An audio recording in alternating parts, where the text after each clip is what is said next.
Welcome back. The top stories in AlJazeera. Opposition fighters are on the move towards the Libyan town of Sirte. That's Muammar Gaddafi's hometown, and it's expected to be well defended. They're advancing from the key oil port of Ras Lanuf, where they claim full control. Thousands of protesters have stormed the state security offices in the Egyptian capital, Cairo. They claim officials inside were trying to shred sensitive documents containing evidence of human rights abuses committed by the former regime. The head of the African Union, Jean Ping, met the internationally recognized leader of Côte d'Ivoire, Alassane Ouattara, on Saturday. The political standoff there has prompted the United Nations to reinforce its peacekeeping force by 2,000 soldiers and 2 combat helicopters. Now, many of Libya's oil towns are said to be in the hands of the country's opposition forces, but revenues from the sale of its precious resource to Europe are still going to Tripoli and propping up Gaddafi's regime. This despite sanctions from most Western nations. Rory Challens explains. Oil. Libya has it. The rest of the world needs it. Under the hot, dry desert sands lies the source of 95% of the country's export earnings. As the Libyan government cracks down on protesters, the international community is trying to push Colonel Gaddafi's financial pressure points. But this British newspaper says the oil trade is still pumping millions of dollars into the country and potentially into the hands of Gaddafi's regime. Is the money from the central bank being used for the good of Libya, for the citizens and for his economy, or is being used as the pocket money from the Gaddafi family to do whatever they are doing right now in Libya? That's a big question mark that no one can answer. But at the moment, the sanctions in Europe are only targeting individuals, so like the family of Muammar Gaddafi, and they are not targeting institutions such as the central bank.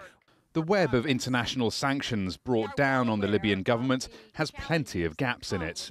AlJazeera understands businesses from China, India and Austria are still buying Libyan oil completely legally. That's not to say the violence isn't hurting the government's pockets, though.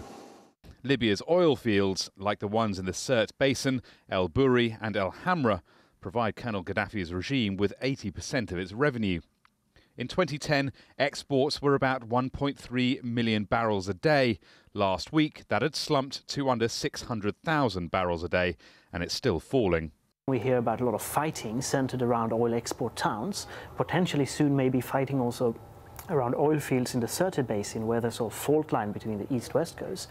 Well, that spells deep problems potentially for an industry which already needed a lot of investment to sort of retake what it had lost over the last 2-3 decades. But despite Libya's financial vulnerability, there's been little international talk of an oil embargo. There's scant desire for action which might push oil prices higher, regardless of how many Libyan lives that oil money may cost. Rory Challens, AlJazeera. Now, we have some news coming into us from Libya on the situation there, and Muammar Gaddafi, the leader there, says that the Dutch helicopter pilots who were captured while they were trying to get Dutch nationals out of Libya and back to Holland, he says they are considered prisoners in Libya right now. The Dutch and the Libyans have been negotiating to get those pilots released. He also asked for an investigation into what is going on in Libya, and that investigation should be conducted by the African Union. That's the latest coming out of Libya in the past few minutes.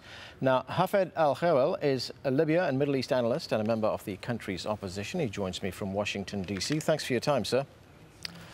Thank you. Now, exactly a week ago, last Saturday, we had the United Nations imposing what they at the time called very stringent sanctions against Libya. But as we can see from that report we just had, the oil continues to flow out and the cash continues to flow in. And in addition to that, Colonel Gaddafi is unleashing his weapons onto the civilian population, and the Western world especially is still dithering about imposing any kind of military solution on this, even a no-fly zone. What kind of message do you think this sends to Libya?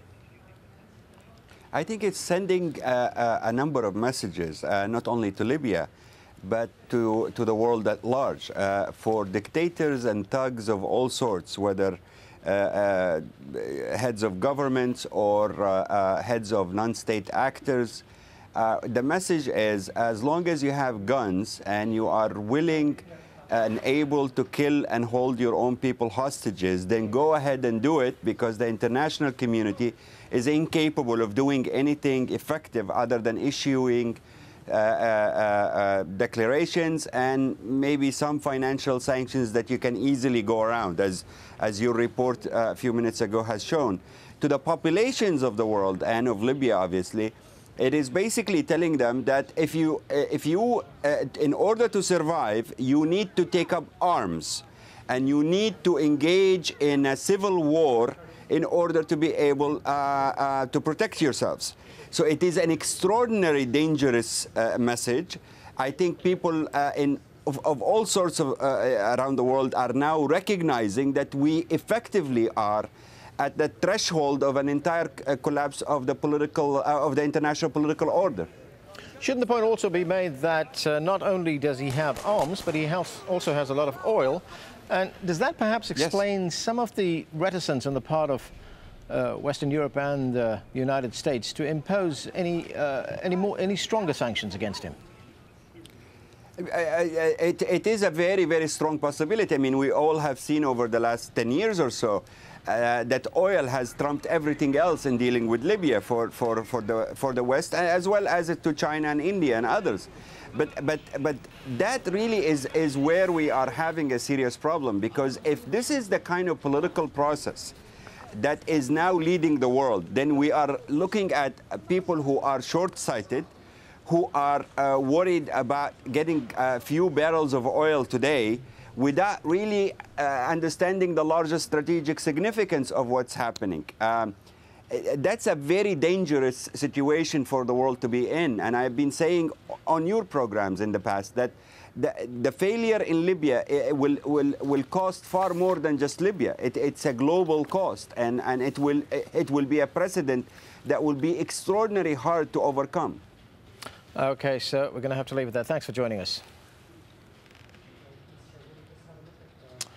Oman's Sultan Qaboos has replaced 3 of his cabinet ministers after days of violent unrest. Protesters have been calling for more jobs and better political representation. Meanwhile, workers have been staging a sit-in at the main oil field in Haima to demand more investment from the state. Saudi Arabia has banned all demonstrations after a series of minor protests in the oil-producing eastern province. Mainly Shia demonstrators gathered in the towns of Qatif and Hofuf on Thursday and Friday. They've been demanding the release of all prisoners being held without trial, as well as better access to jobs. Meanwhile, rare video has been published online of the protests in Qatif. It appears to show heavily armed police confronting protesters chanting anti-government slogans. Now, this video that you're looking at is linked online to the March 11th Facebook campaign, which calls for a day of protests against the ruling Al Saud family. Hundreds of people have rallied in the Algerian capital. Police were on standby as the crowd moved towards Martyrs Square in Algiers. Opposition parties called for the march. They say AlJazeera